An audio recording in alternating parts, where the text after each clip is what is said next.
नमस्कार, knocking-news.com में आपका स्वागत है। मैं हूं गिरिजेश वशिष्ठ। स्यापा कोरोना का फिर से आ गया है। कोरोना जितना परेशान नहीं करता ना, उतना ज़्यादा कोरोना के आसपास के लोग परेशान करते हैं, कोरोना वाले परेशान करते हैं। सरकार का सिस्टम, मीडिया दिन रात डराएगा आपको। एक पूरा इकोसिस्टम बना हुआ है जो अच्छा कोरोना में सेंसेशन है, इसलिए बहुत सारे हमारे यूट्यूबर भाई, बहुत सारे पत्रकार लोग, मीडिया वाले हेडलाइन लगाएंगे, अखबार भर जाएगा और उसमें लिखा होगा पट जाएंगे अस्पताल, ये हो जाएगा, वो हो जाएगा। कोई कहेगा लाशों का अंबार लग जाएगा, कोई कुछ कहेगा, कोई कुछ कहेगा। लेकिन साइंस कुछ और कहता है। कोविड का जो नया वेरिएंट आया ना, JN.1, ये क्या है? ये किस तरह की बीमारी है? और इस बीमारी का साइंस के जरिए अगर देखा जाए तो बवाल क्या है, इसका इलाज क्या है, और इस बीमारी को आने वाले समय में ये कितना डरने की बात है? क्या सचमुच डरने की बात है या बिल्कुल डरने की बात नहीं है? आज इसी पे बातचीत करेंगे। कहीं मत जाइए, चैनल को सब्सक्राइब कर लीजिए, मैं अभी हाजिर होता हूं।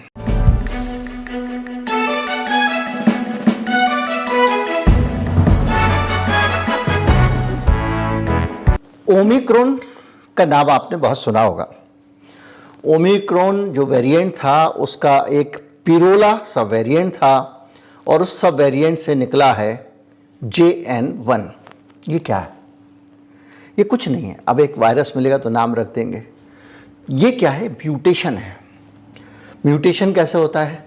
ये है RNA वायरस। जो RNA वायरस होते हैं, दरअसल हमारे गुणसूत्र जो होते हैं वो दो तरह के होते हैं, DNA और RNA, डीऑक्सी राइबोन्यूक्लिक एसिड और राइबोन्यूक्लिक एसिड। मनुष्य में DNA पाया जाता है। जो RNA आधारित संरचनाएं होती हैं, थोड़ा बोझिल लग रहा है, 10 सेकंड और लूंगा, उसके बाद में सरल वाले पे आ जाऊंगा, एकदम सरल, आपको आसानी से समझ में आ जाएगा। जो आज RNA आधारित संरचनाएं होती हैं वो गुणसूत्रों की, वो स्थायी नहीं होती हैं, वो बहुत तेजी से बदलती हैं। आपको याद होगा, मैंने आपको रबर की मोहर का एक एग्जाम्पल दिया था, उदाहरण दिया था कि एक रबर की मोहर है, खट खट खट खट ठप्पा लगा रहे हैं आप, बार बार डाकिया बाबू अपनी मोहर को मारते हैं पैड पे, फिर मारते हैं चिट्ठी पे।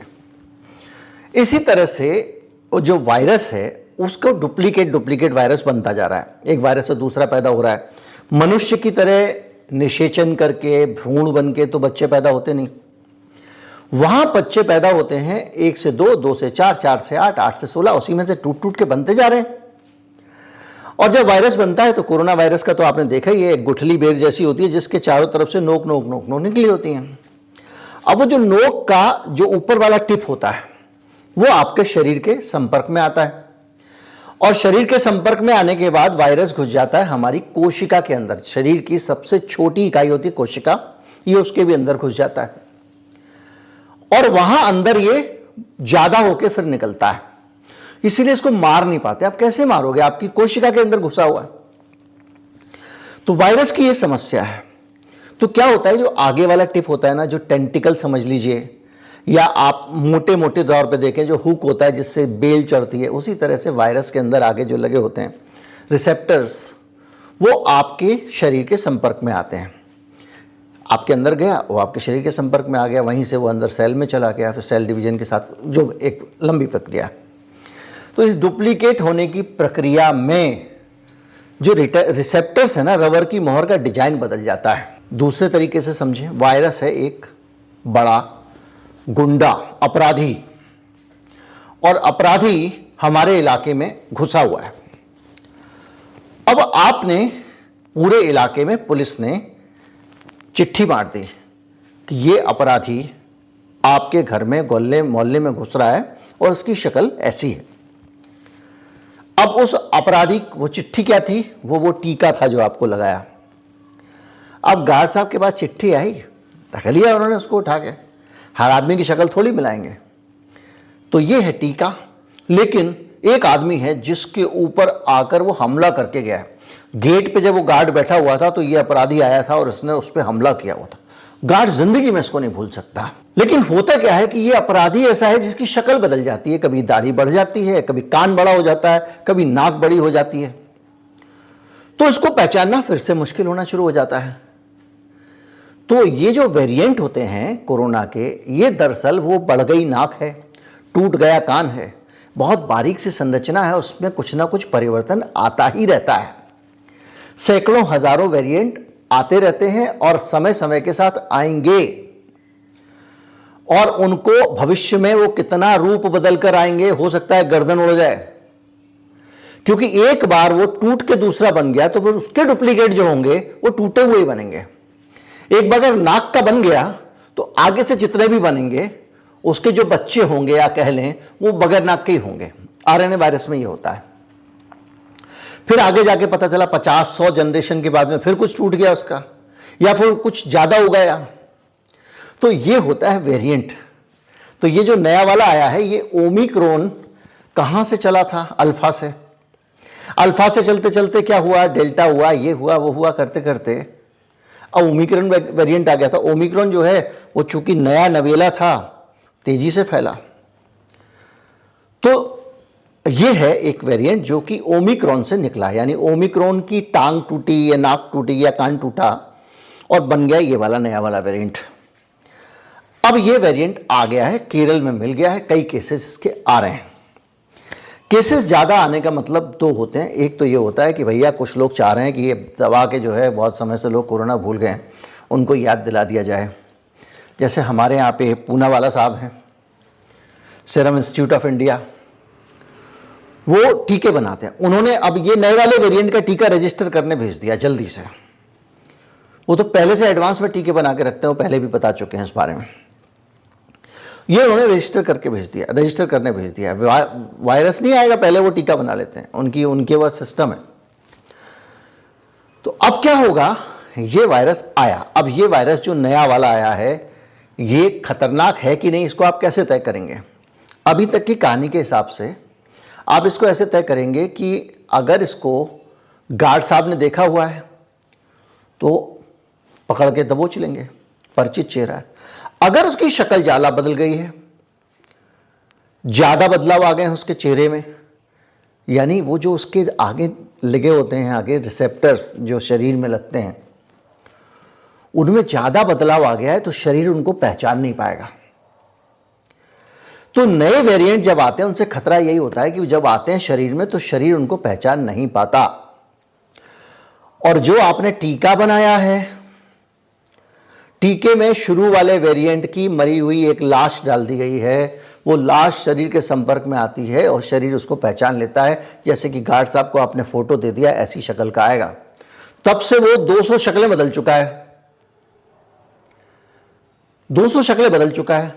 तो अब वो टीके से जो पहचान करा दी गई है गार्ड साहब के फोटो से, वो कितना मिलेगा कितना नहीं मिलेगा आप नहीं जानते हैं जब वो आएगा यहाँ पे आपके, लेकिन गार्ड साहब ने खुद देखा है तो पहचान लेंगे। तो यहां बात आती है एक इम्यूनिटी जो टीके से आई, दूसरी इम्यूनिटी जो आपके शरीर के अपनी लर्निंग से आई। मेरे अंदर अगर वायरस आया, घुसा मुंह में, गर्दन में, उसका मुकाबला कर रही हैं हमारी सेल्स, हमारा डिफेंस सिस्टम, फटाफट उसकी पूरी की पूरी डिटेल्स रख ली जा रही हैं। ऐसा होता है, वैसा होता है, ये होता है, वो होता है, और उसको प्रिजर्व कर लिया। अगली बार उससे मिलता जुलता भी कुछ आएगा, खट से अटैक करके खत्म। यही काम टीके से करने की कोशिश की जाती है, लेकिन टीके में आपने एक पुराना वेरिएंट डाल के कर रखा है।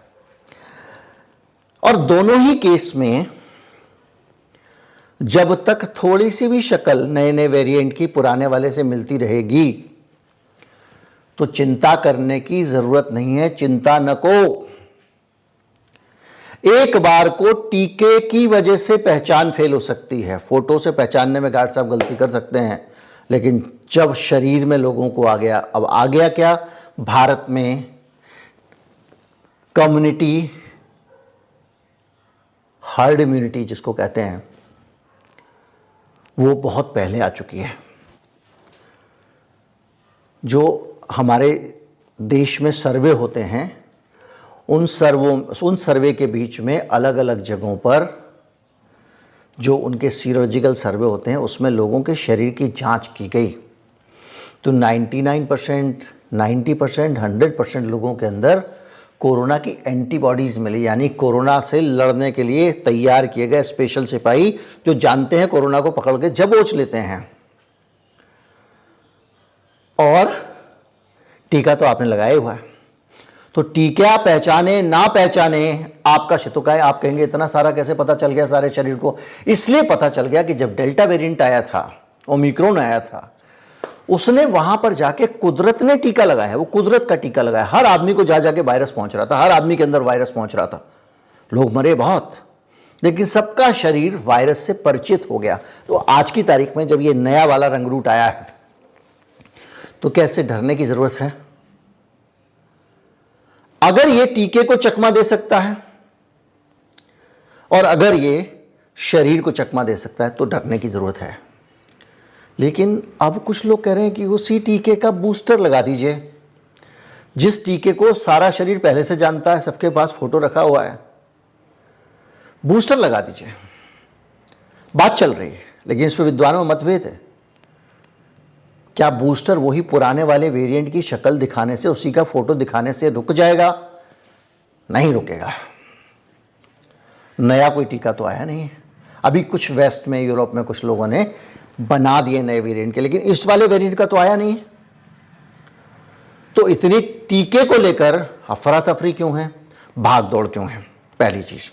दूसरा, हम सबका शरीर कोरोना वायरस से परिचित है। अब उसके कितने भी रूप आ जाएं हम उसको पहचान लेंगे। अभी तक 25, 50, 100 तो आ चुके हैं और शरीर ने सबका मुकाबला किया है। तो ऐसे में ये मानना कि भैया बहुत खतरे की बात है, अस्पताल भर जाएंगे, ये हो जाएगा, वो हो जाएगा, इसको अभी आप भूल जाइए। माना कि मानव शरीर के लिए ये वायरस नया है, 3-4 साल पहले ये इंसानों के संपर्क में आया है, लेकिन मानव शरीर की अलग अलग और नए नए पुराने वायरस को हैंडल करने की जो क्षमता है वो हजारों साल पुरानी है। इवोल्यूशन के टाइम से, जब आदमी होमोसेपियन था, जब बंदर था, तब से लगातार नए नए वायरस आते जा रहे हैं, शरीर उनसे परिचित होता जा रहा है, उनका मुकाबला करता आ रहा है और इस वायरस से भी परिचय हो गया है। और धरती पर यह अकेला आरएनए वायरस नहीं है, जितने भी आरएनए वायरस हैं वो आते हैं, रूप बदल कर आते हैं और नए नए, वो अपने आप ही रूप बदल के वो अभिशप्त हैं ऐसा करने के लिए, आते हैं दुनिया भर में, मेरे आपके सबके शरीरों के संपर्क में आते हैं, आते चले जा रहे हैं, पहचानता रहता है, हमारा इम्यून सिस्टम नष्ट करता रहता है, वरना आदमी एक दिन जिंदा ना रहे। एक दिन इतने वायरस बैक्टीरिया हैं एनवायरनमेंट में, अगर हमारे सिस्टम के पास में उसका पूरा डाटाबेस ना हो, हमारे शरीर के डिफेंस सिस्टम के पास में, तो ये कभी का मार दें आदमी को। अब इसमें ये नया वाला आ गया है डाटाबेस में, इसका भी पहचान लिया है, तो वैज्ञानिकों को थोड़ा लग रहा है ये नया है यार, अभी क्या पता उस तरह से शरीर को पता है कि, तो निगरानी करो, डेटा निकालो। सबसे पहला काम क्या करना चाहिए वैज्ञानिकों को? अब इस पे आ गए हैं वैज्ञानिक, जो मैं शुरू से कह रहा था, लॉकडाउन लगा रहे हो, बड़े बड़े बंद करो ना, बड़े बड़े संस्थान जो सेंट्रली एयर कंडीशन है, कंपनियां बड़े बड़े, क्योंकि असल दिक्कत क्लोज एनवायरनमेंट में है। तो अब हमको क्या करना चाहिए? निचोड़ की बात है कि हमारे लिए डरने की बात है। मेरी राय यह है कि जो वायरस है उससे हमारा शरीर परिचित है, हम सब जानते हैं कि ये वायरस क्या है और हमारा शरीर के अंदर जैसे ही ये वायरस आएगा हमारा शरीर उसको पहचानने में सक्षम है। हमारे शरीर के पास इस वायरस का अनुभव है। माना कि ये नया वायरस है, लेकिन नया वायरस है तो उसके म्यूटेशन भी तो कम हुए हैं ना। ये 1000 साल पुराना वायरस हो जाएगा तो उसकी कितनी शक्ल बदल जाएगी आप सोचिए। तो क्या हम ये मान लें कि ये जो वायरस है ये नया है इसलिए खतरनाक है? इसका एक परिभाषा ये भी हो सकती है, कम खतरनाक है। तो ये जो वायरस है इससे हमारा शरीर कुदरती तौर पे सक्षम है। हमको कुदरत का टीका लगाया है डेल्टा वेरिएंट ने, हम सबके शरीर को परिचित कराया। और एक बार वायरस आदमी के शरीर के अंदर जाता है ना नेचुरल तरीके से, एक तो जिंदा वायरस अटैक कर रहा है और वो वायरस 10 जगह पे हमारे शरीर पे उससे मुकाबला होता है इम्यून सिस्टम का। वो अच्छी तरह से ट्रेंड हो जाता है कि ये वायरस क्या है, कैसा है और उसको कैसे मारना है। टीके में एक मरा हुआ वायरस का टुकड़ा होता है आपके अंदर, हो सकता है उस टुकड़े को देखकर शरीर आपका चूक कर जाए, लेकिन नेचुरल इम्यूनिटी नहीं चूक सकती। इसलिए जो आपको कहता है ना अस्पताल भर जाएंगे, ये हो जाएगा, पैनिक में मत आइए। जो आपको कहता है ऐसा हो जाएगा वैसा हो जाएगा, पैनिक में मत आइए। सरकार आपसे ज़्यादा पहले से पैनिक में है। ज़रूरत से ज़्यादा पहले ही टेस्टिंग वेस्टिंग सब डाटा कलेक्शन हो रहा है। हज़ारों वायरस है, सबका तो नहीं होता। हर साल लोग वायरस से मरते हैं, कई तरह के वायरस से मरते हैं, डेंगू से मरते हैं, उनका तो इस तरह से टेस्ट नहीं होता। गली गली मोहल्ले मोहल्ले नया वायरस था, उस वक्त समझ में आता था। तो इसलिए तनाव में मत आइए, सरकार पहले ही तनाव में है और आप तनाव में आएंगे तो आपके तनाव और आपके पैनिक का फायदा लालची, मुनाफाखोर व्यापारी और फार्मा लॉबी उठाएंगे। वो आपको उल्लू बनाएंगे, वो आपको कहेंगे वही पुराना वाला फोटो एक बार और देख लो, यानी एक टीका पोस्टर लगवा लो पुराने वाले का। कोई कुछ कहेगा, कोई कुछ कहेगा। तो अच्छी तरह से एडवाइस जो आती है उस पर ध्यान दीजिए, उसका असेसमेंट कीजिए। आपके सबके शरीर में एंटीबॉडीज़ हैं। सरकार को अगर करना ही है ना तो ये काम कर ले कि रैंडमली दोबारा से सीरो सर्वे कर ले, सबके शरीर के अंदर देख ले एंटीबॉडीज़ हैं कि नहीं कोरोना को लेकर, पहली चीज़।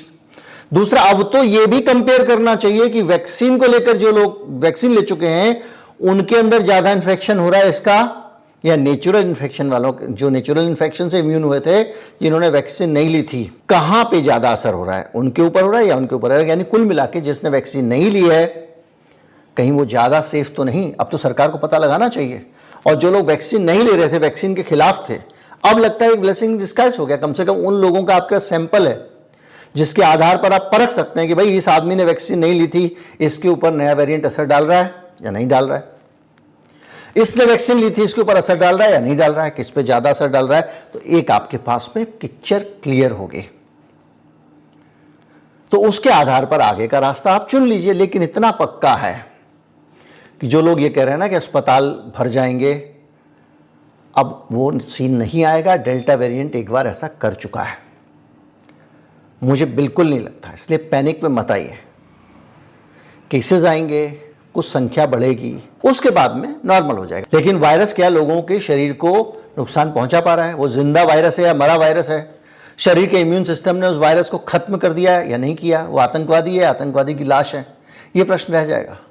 तो इसलिए जो भी स्थिति है, जैसा भी है, इस समय पैनिक की आवश्यकता नहीं है। मन शांत रखिए, सब कुछ ठीक ठाक चल रहा है। और प्रशासन की भी ये जिम्मेदारी है कि अफरा तफरी समाज में रोकने से थोड़ा सा चीज़ें ठीक रहेंगी। और ये प्रशासन की जिम्मेदारी है कि अफरा तफरी को रोके। उम्मीद करता हूँ वीडियो आपको समझ में आ गया होगा। आ गया हो, थोड़ा कहे को ज़्यादा समझना। चैनल को सब्सक्राइब कर लें। नमस्कार, जय हिंद।